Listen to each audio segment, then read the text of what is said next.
Let's get to the NFL. Oh, there were a lot of empty seats at least some of Sunday's games. That's not stopping that gentleman, Roger Goodell, from asking for a huge new contract. $49.5 million a year.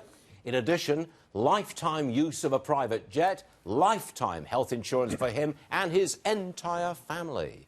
Burgess Owens is with us. He's a former NFL Super Bowl champ. He's the author of that great book with a remarkable title, which he will give us later. Burgess, welcome to the program. Thank you, Stuart. Good to be back again. Is Goodell worth that money? Well, if you look at the brand of the NFL and at the end of the day, it's being paid on how well you can improve the brand, I would say no. But it's interesting how in this world today we have people that are not business people. Goodell has never been a business person. He came from college right into the NFL. Yep. And unfortunately have NFL owners who understand business. And yet, I don't know, for some reason, they allow their brand to be damaged this way. And it's going to continue to go. We're going through a sea change right now where people are just thinking differently about NFL entertainment, which we should be. That big a deal? A sea change? Really? Because, look, I can see how they want, both sides, I think they want out of this. Somehow or other, they want out. But there's no way out in the short term. It looks like the damage has been done. Well, they want out, but the mistake was made a year ago when they allowed a Marxist to take the reign of their organization. A Marxist? Yes, that's Kaepernick. Kaepernick. Colin Kaepernick. And I said it very, very boldly, very proudly, because at the end of the day, that's what we're up against. But we have now people rethink about what they do on Sundays. And in the old days, Sunday was a day of football. Now we can think about other things to do. We realize that we can still be happy away from the NFL.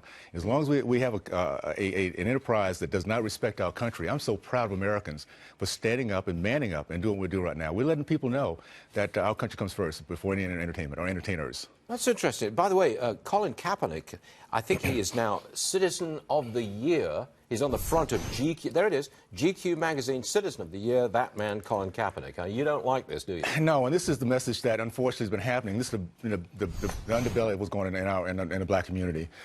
Socialism, Marxism is at the heart of all this. And you have a young man now. What he did, basically, he put pigs on his sock. He talks about how bad policemen are doing and not recognizing now that the deaths in the black community is going up now. He's not articulate enough to even talk about the issues, yet he's been compared with Jesse Jackson and Muhammad Ali. No, these are not our heroes. And Stupid Dog is also not a hero.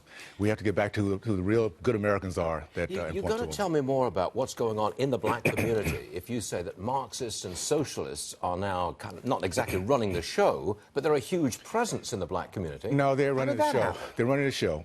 And if you understand where the black community was when I was growing up, proud, patriotic, family-oriented, all the things that America's all about. We have a message now that's going into that community in which Snoop Dogg, Colin Kaepernick are now the heroes. People like Ben Carson and Star Parker are not, because that goes against the narrative. Successful, articulate, independent, proud black Americans are not the narrative in the black community today. And that's what we need to really make sure we pull back the curtains and fight that this offseason as Americans. That's really quite a statement. The Marxists and the socialists are running the show in the black community.